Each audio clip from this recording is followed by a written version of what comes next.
Likewise, as we think about calling our elder candidates to live to a certain standard of life, one of the great countercultural messages of Christianity is the fact that we also, as followers, abide by that same truth.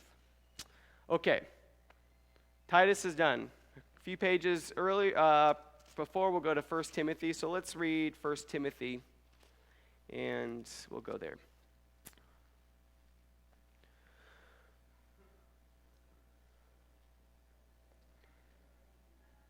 Okay, first off, the letter of Timothy, I've already said this, but let me just give a quick backdrop. This letter, Timothy is an ambassador to Ephesus. He is not a minister or a member of Ephesus. Eventually, obviously, he'll plant himself there and establish himself in some type of leadership role, but he is just a voice of Christian leadership, and he followed under the Apostle Paul. He was sent to Ephesus, and so this is Ephesus. Ephesus is a little different than Titus. When we think old churches and established churches, we're thinking of hundreds or thousands of years. At this particular time in Christian history, when we're thinking established or older churches, we're thinking of maybe a generation. That they have some idea of what their identity is. They're starting to, once you start getting together as a group of people, you may have experienced this. You just started a new small group, and you start forming and growing and developing. You almost take on some practices and some characteristics of who you are as a group identity, right? So you almost know who does the cooking and who does the cleaning and who does this, and you just kind of develop as a group. Well, I would say this is more like the church in Ephesus. That's one of the key differences between Ephesus and also between Crete with Titus is the fact that this is a church in Titus or Crete that is, they're anticipating good leaders or good elders, and they're anticipating crisis. Where what you find in Ephesus is they already have established leaders, and they already have crisis. So with that in mind, if you are a church with crisis and you already have leaders, one of the issues that Paul addresses in Timothy is, well, these are the type of leaders you have, and they're not being this way. So one of their problems is bad leadership, okay? And so that would be one of the key differences for them.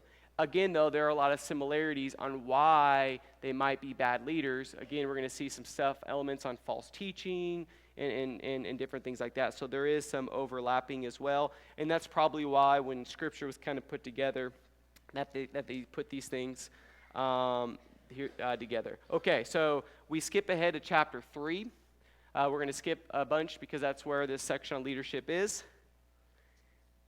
and so we'll begin there. Here is a trustworthy saying: whoever aspires to be an overseer desires a noble task. Now the overseer is to be above reproach, faithful to his wife, temperate, self-controlled, respectable, hospitable, able to teach, not given to drunkenness, not violent, but gentle, not quarrelsome, not a lover of money. He must manage his own family well and see that his children obey him, and he must do so in a manner worthy of full respect. If anyone does not know how to manage his own family, how can he take care of God's church? He must not be a recent convert, or he may become conceited and fall under the same judgment as the devil. He must also have a good reputation with outsiders, so that he will not fall into disgrace and into the devil's trap. Okay, so that's the NIV translation. I just read that one because I'm assuming that's what a lot of people have. Did anybody have a different translation that said something way different that you want to call attention to?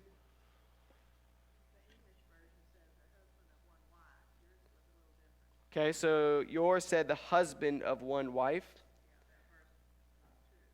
Okay, and I think mine is more like yours as well on my translation here. Okay. All right, so we're going to spend some time kind of dissecting this passage, hoping to see what this reflects. Yes? Marjorie, yeah. What if the one wife is dead? We're going to talk about that today. That's a good question. Yeah. And I'm probably going to drive you crazy because I don't know if I'm going to give you a solid answer, but at least I'm going to say, yeah, there's a problem. Way to bring it out. I know that's not fair of me. Okay. Like I said, this is the difference between a generation church and a new planting church. This is the difference between established leaders and appointing leaders, and recognizing crisis versus anticipating crisis. One of the biggest contributions that 1 Timothy makes in all of Scripture is its insight it provides on the ministry of Paul. It's very functional and tangible. He specifically addresses prayer, behavior and worship, relationships between old and young, treatment of widows, response of slaves to their masters, and a warning against arrogance and trusting in wealth. Paul also warns of needless controversies that do not produce growth. While godless myths, men raising their hands in public worship, and women not braiding their hair and wearing jewelry, or forbidding marriage in general, or dietary restrictions, many of these things are somewhat removed from at least our church. The church itself is not immune from unhealthy interest in controversies and arguments that result in envy, quarreling, malicious talk, evil suspicion, and constant fraction. That's why we're going to leadership, because hopefully leadership can help us navigate through what it means to be church and some of the difficulties of living and worshiping life together. So the leadership conversation begins in chapter 3 and talks a lot about leaders within their church. He's addressing probably even specific elders of this particular church. You're going to see a lot of similarity between Titus and 1 Timothy, right? I mean, the list itself. A week ago, and you may not even have that copy still, but I handed off a copy, and I probably should have made more copies, but there was this chart that kind of compared the two, and there's just a lot of similarities. And even some of the issues are similar. And earlier it says, I urge you, as when I did when I was in Macedonia, to remain in Ephesus, so that you may instruct certain people not to teach any different doctrine, false teachings, and not to occupy themselves. Remember, we heard this word even in Titus, myths. In Titus, it was Jewish myths and endless genealogies that promote speculations rather than divine training that is known by faith. But the aim, according to Paul, of such instruction is love that comes from pure heart, good conscience, and sincere faith. Some people in Ephesus, and I'm just reading this from an earlier part, you don't have to find this, but some people have deviated from these and turned to meaningless talk, desiring to be teachers of the law without understanding either what they are saying or the things about which they make assertions. So this is what Paul's saying about some of these false teachers. And so that's why he says, in against to these false teachers, and I would argue these aren't just kind of people coming in from the outside, but when he's making these type of, when he's saying these things, allegations, I think he's actually talking about maybe even some specific leaders that are doing this. Specific leaders that have deviated and have turned to meaningless talk. They desire to be teachers of the law, but they do so without understanding either what they're saying or about things that make assertions. And so that's why he says, the saying is sure, whoever aspires to the office of bishop or overseer, whatever word you want to use there, desires a noble task. And in the previous chapter, in chapter 2, Paul addresses some concerns that this church is specifically dealing with, especially when gathering to worship. And so he's trying to deal with some of these concerns earlier on. That's why you'll see in Titus, he deals with leadership right away. But in Timothy, he wants to deal with some of the issues. Maybe these are specific issues that are really already dividing the church. Let's talk about these first, and then let's talk about the source of part of the problem, which is your leadership. So let's deal with leadership here a little bit later on. Yeah, they're written kind of close, but not exactly, but mid-60s. So they guess anywhere between 63, 65. That's a common date. Now, obviously, different interpreters and different writers will You have some people who go as extreme as saying, did even Paul write this? I'm under the assumption that he did write it, and he probably wrote it in the mid-60s. So this isn't one of his first letters. I would say first.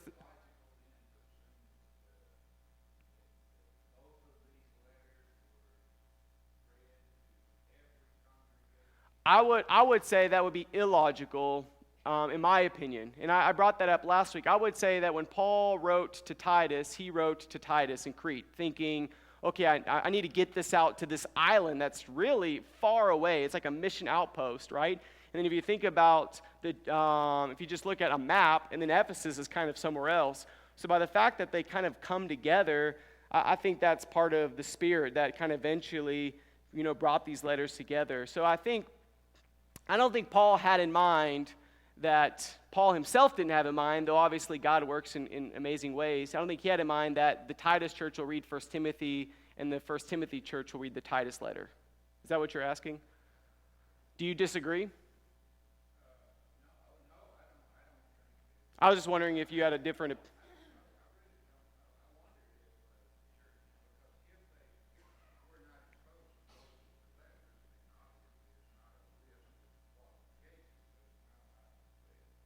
Sure. Yeah, our Bibles have subject headings, right? Yeah. I had professors that always told me to avoid subject headings, chapters, verses, but anyway, that's a different conversation. Sorry if I tangent.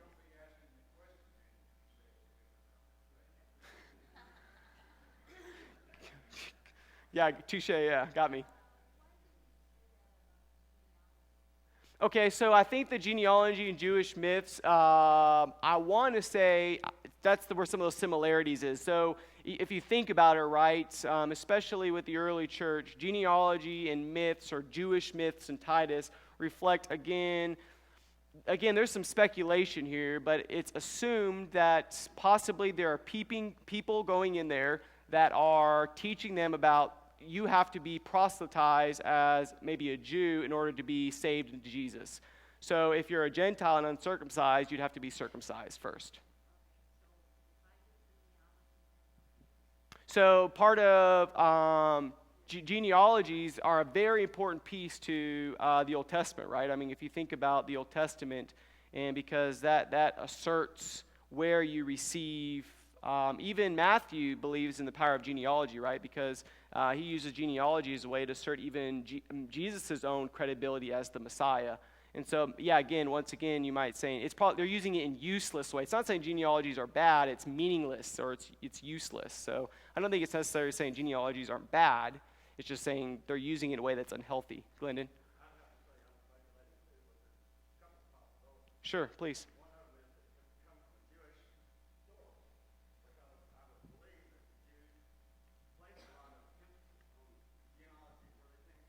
You're right.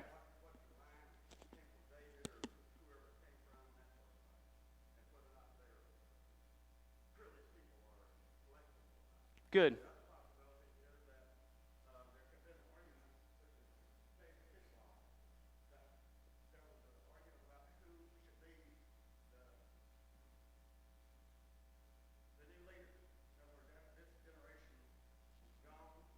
Who should be the new leaders?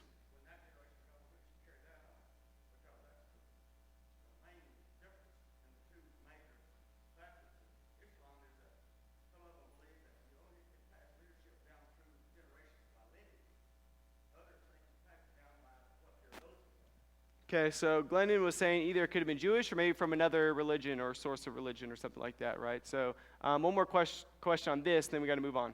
Jake?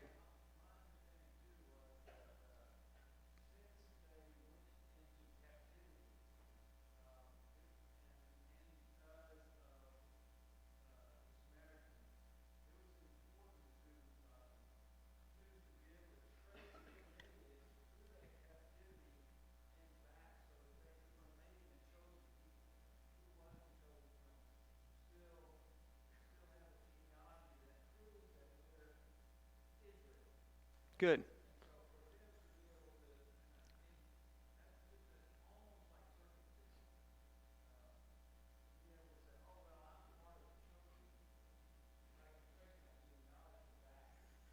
Yeah, and I think that goes back to, so he talked about genealogy, tracing ourselves back, and why you're chosen because of this genealogy. Again, this is where I think the similarities are between Titus and Timothy is your chosenness and your salvation does not rest in these things, but in what?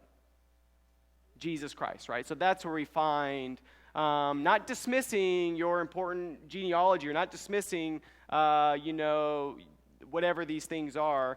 He's saying, though, your salvation rests in Jesus Christ. So yeah, I think that's exactly right. And I think he's trying to get leaders to identify themselves also in that way because they can teach that themselves, right? And so, okay. Let's move on here. So for the first statement, he says, here's a trustworthy saying, whoever aspires to be an overseer desires a noble task. I first want to say, I think this has been misinterpreted. At least I've gotten that feeling that some people believe that it's a requirement to go into an office that he must somehow seek that out. That's part of the requirement. But it's not that. It's a proverb. It's simply a proverb that says if a man seeks this type of work, it's a noble job. It's a good thing to seek that type of work. So there's a difference between saying it that way than saying, that you have to write down someone's name who truly identifies himself personally as a leader in God's kingdom. Because I think there are some people, even during their position of office, are still struggling with the idea, identifying themselves. And that's my own call story as a preacher. I mean, I don't mind telling you this, that I daily struggle with, man, is this what I'm supposed to be doing here? This is, there's days and hours where I'm like, man, this is out of this world. I got friends on Facebook saying, I can't believe you're a preacher. And then I'll respond back, I can't believe either, right? So I think that's okay. It's okay to reflect that. Now, there is also that false humility, and that's dangerous, right? Because, if I'm the first person, I don't think I should do this, hint, hint, hint, come on.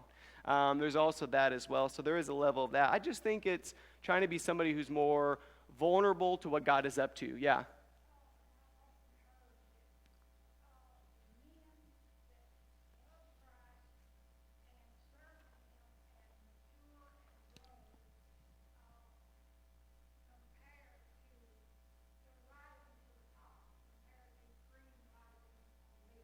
Okay, good. So Marjorie said, look, essentially, if you are someone if you're a man that aspires to grow in relationship with God and humility and in accordance with Scripture and all the things, that itself will somehow elevate you above all others, right? In that type of way. So I think that's exactly right. Again, the words, someone came to me afterwards, and I thought it was a good question about title. So we use the word elder. That's part of our tradition here. So we believe the word elder, but the word's used loosely, right? I mean, throughout Scripture, there's the word overseer and bishop. The reason why we like the word elder is because, well, it's probably more than this, but nobody else took it yet, right? I mean, because we don't want to identify ourselves, and I don't mean that rude, but we don't identify ourselves with that church because they got bishops or they got presbyters or they got overseers. I don't know. I realize I'm being reactionary here. I'm being facetious. My point is I don't think all these words are kind of interchangeable. Okay? So elder, overseer, bishop, they have some similarities, but they do have some differences. One of the differences, for example, is bishop derives from the word visitation, to bring about good. And so this, especially for Timothy, fits accordingly to call them bishops because he wants these leaders to bring about good. That's the type of leaders both Titus and Timothy are really wanting in their churches at this particular time, are people that are going to pursue good works and good acts. And what I mean by that is not only are they a good person, but they are trying to invite their church and their community to also reflect that in the bigger city around them. Okay? And so there's something about them. They are task-oriented in some ways because they aspire for the church to be, to preach Jesus, to reflect Jesus in truth, but also to live that out in their morals and their virtues and all those different things. And so I think that's important as well. Similarly to Titus, the first qualification is what? The elder must be blameless or above reproach. In Timothy, they also use this in, we're going to have to do this in Timothy more so than Titus, because Titus just really focuses on elders. Remember, this is a brand new church. The first thing you want is some elders. Well, Timothy, this is an established church, so there's a few other offices or positions that are discussed. And so, for example, one that we don't have in our church context but is present in Timothy is this widow position. And so similarly to elder, the widow also must be above reproach. And so you'll see that in chapter 5 if you're wondering where you might see that. And not only does he want elders to be above reproach, and that he not only want the widow to be above reproach, but he also wants himself to be above reproach, which is chapter 6, verse 14. And so again, I think similarly to Titus, if he calls out elders to be above reproach, if he calls out widows to be above reproach, and he calls himself out to be above reproach, he's essentially saying what? What? Be above reproach, everybody. Yeah. That's it. It's that easy. And in Timothy, this is used very well. So first one, husband of one wife. Let's talk about that. Common interpretations are that Paul was, so here's what kind of different people have said about it, and I'll just kind of throw these out here for you. Some people believe that Paul was combating against polygamy, or that maybe widows can't remarry, or need to have a living mate. And there's others as well. And to be honest with you, if you look at the whole book, especially what's discussed later on in chapter 5, there's just a lot of inconsistency with all going those different directions. And I'm not challenging us, I'm just saying it's most likely similar to what Paul is instructing in 1 Timothy chapter 5 with widows. And it was with widows, he said, during that marriage you had, whether your spouse was alive or not, did you practice commitment and fidelity?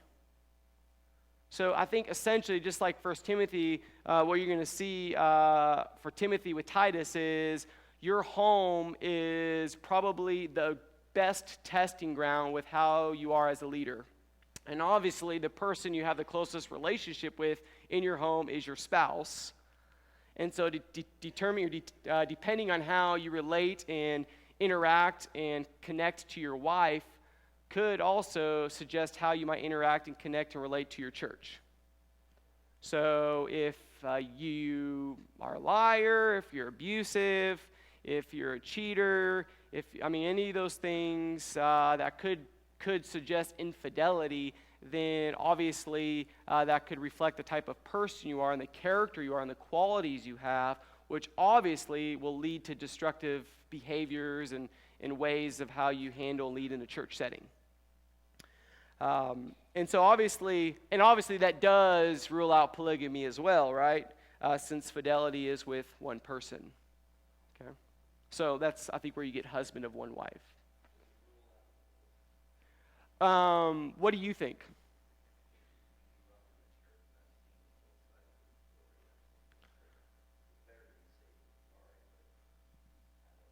What does it mean to be safe? Better be safe than sorry. Like, what do you mean by that?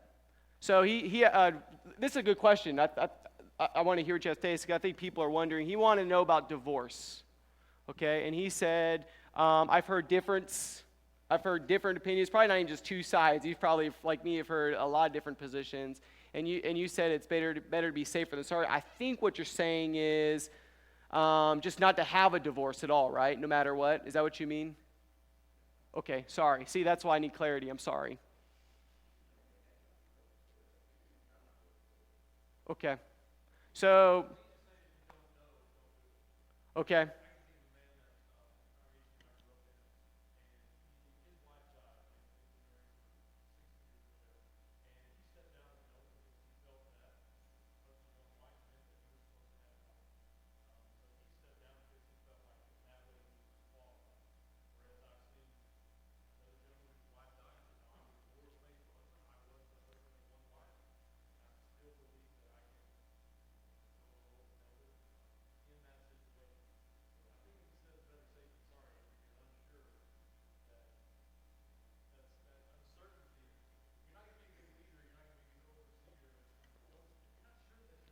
if you're personally unsure is what you're saying.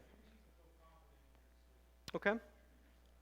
I mean, so yeah, so I'm going to ask this rhetorically, so don't raise your hand, right? So let me remind you that one of the issues addressing in Timothy is meaningless, right, divisions. So there's some irony in all this, right? So don't raise your hand, but if you were committed and faithful to your spouse for 40 years, and then she passed away, and you have one of the best hearts, and you are a serving man, and some of the church wants you to be an elder, and you think you can be an elder too, don't raise your hand. How many think could that person be an elder? Right? You don't have to raise your hand. But they're widow, right? They're no longer married. So can they be an elder? Or another one, if you want to bring up divorce, is let's say this person 15, 20 years ago in a previous marriage experienced, maybe there was some destructive behaviors and patterns in that marriage. It was a very broken relationship, and in all accounts, nobody was able to work it out, and that was a divorce situation. And so 20 years later, the church is part of the church aspires you to be an elder because they feel like you will serve in wonderful ways. But you've got this thing hanging on you if that happened 20 years ago. And these are all what ifs. So how many, again, don't raise your hand, think this person could be an elder? They're married again, by the way. So how many think they could be an elder? How many don't think? Right? So those are the questions, right, that people are asking. The reason why I'm saying don't raise your hand is because I think we should discuss it. I think we should reflect on it, we put it on the table and talk about what is exactly happening in these passages. So people do want to talk about it. Go ahead.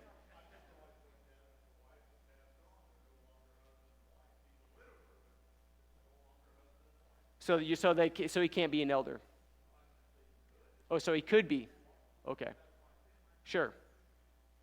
So, yes, Carolyn.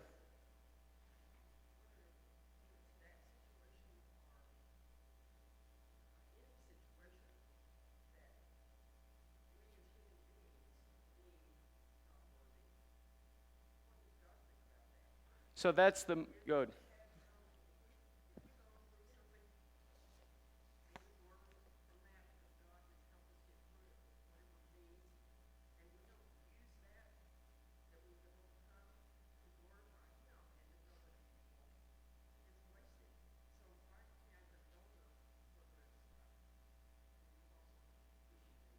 Sure. It's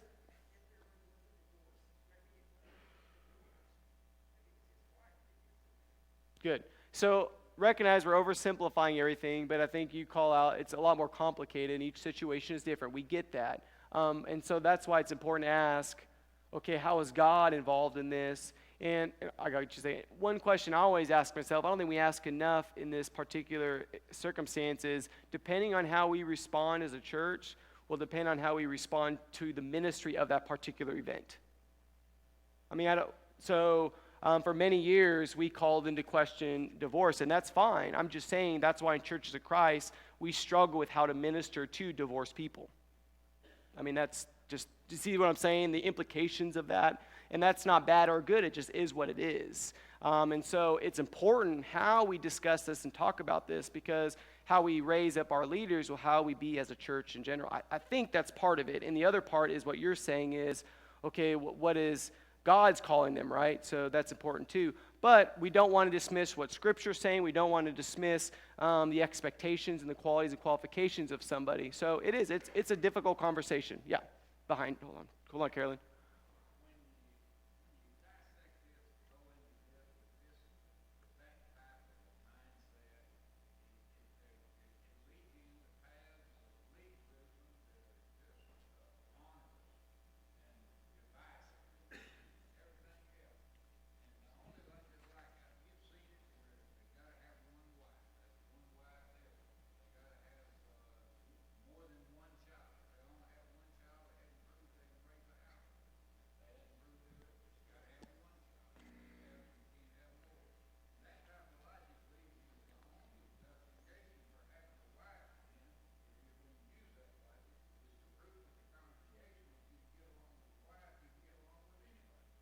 Sure.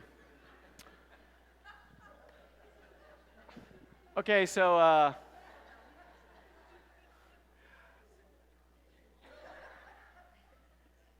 let me say it another way though, and that is, I think for church, I think if we're going to practice church, I think we have to recognize the conflict. And that's why it's so important that church participates in elder selection processes, because no matter how much we dissect this, and no matter how charismatic of a teacher I am or how good comments are, right, in anxious and prayerful and seasons of discernment, when you're thinking about the future of a church, you still in some way or another are going to respond in the way, let's just be honest, that's just the way we act and function, the way I think. And we have, maybe on this issue, maybe not this many opinions, but we have, 400 plus people who participate any given Sunday morning. And so we are going to have a number of issues or opinions that reflect this particular issue. That's what I mean by that. I would love to give you what I think is the canon inspired specific truth of what this is saying.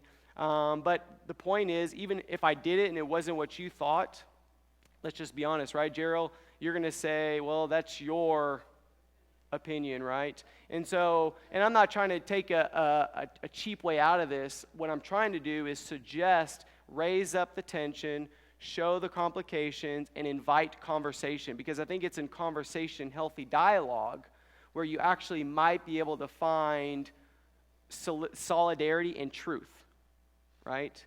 And I like Churches of Christ because we've always valued the necessity of community participation. And we should believe that the voice of the church trumps the voice of a person. And so that's why we speak through participation, because I think that's integral and a part of what it means to be church. Randy, and then you started this mess, so Joe, and then Caleb. So I'm just kidding. Go ahead, Randy. You first.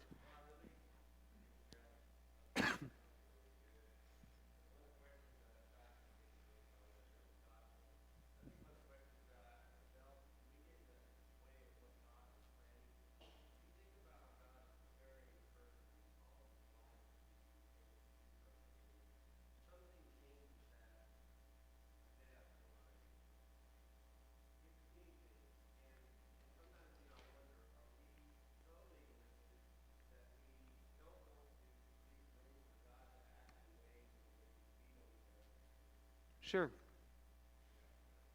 Yeah, I mean, I think that's the hard balance that we're trying to figure out life together as a church, is the balance between remaining steadfast and convicted of our beliefs and our doctrine and our truths, but also recognizing some wiggle room and flexibility to how God moves, right? So we think they work together, and sometimes they do, but sometimes I get in the way of God's movement. And so how do I balance the two is difficult. And this is why elder selection processes are good, because it gives us that practice of doing that. It helps us trust in God, do the best we can in asserting our own beliefs and truths, but also at the very end, really feel confident that God is moving in really good ways. Joe?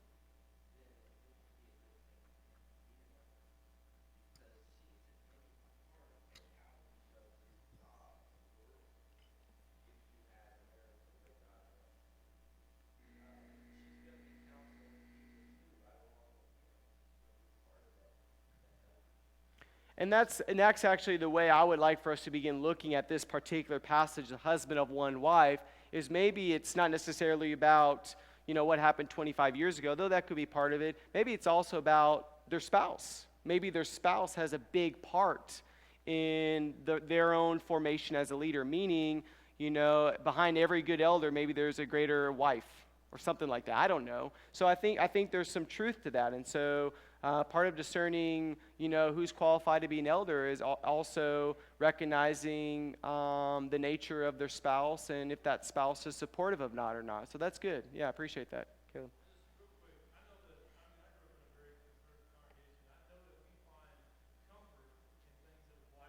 Sure.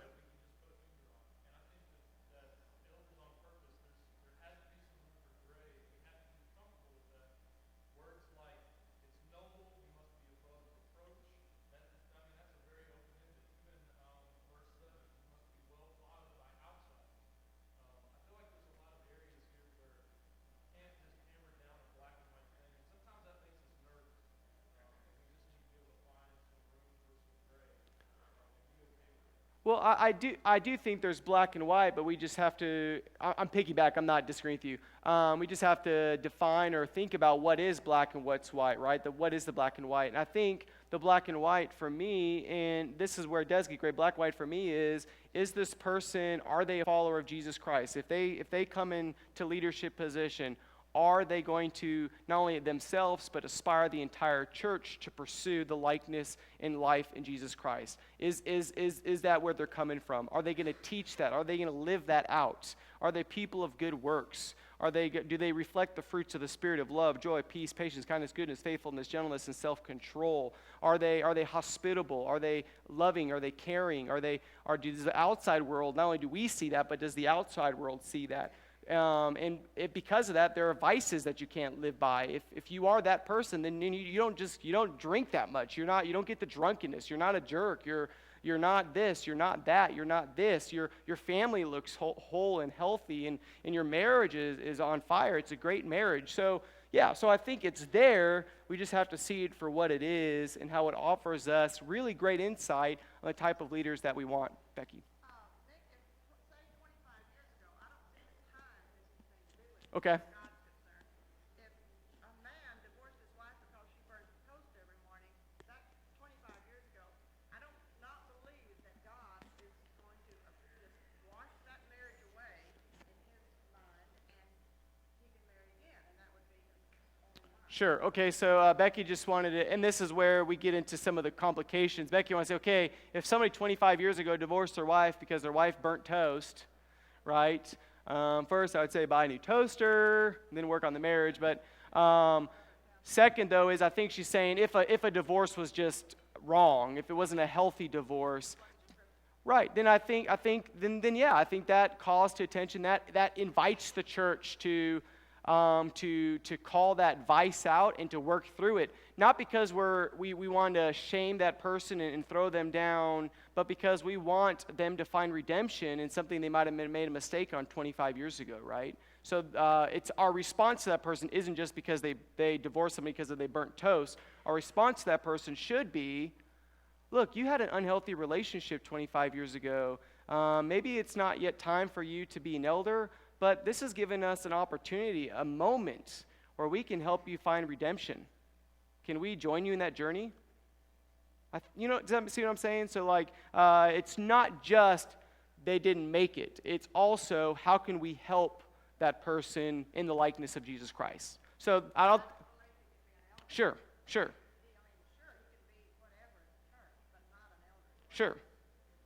Go ahead, what were you going to say?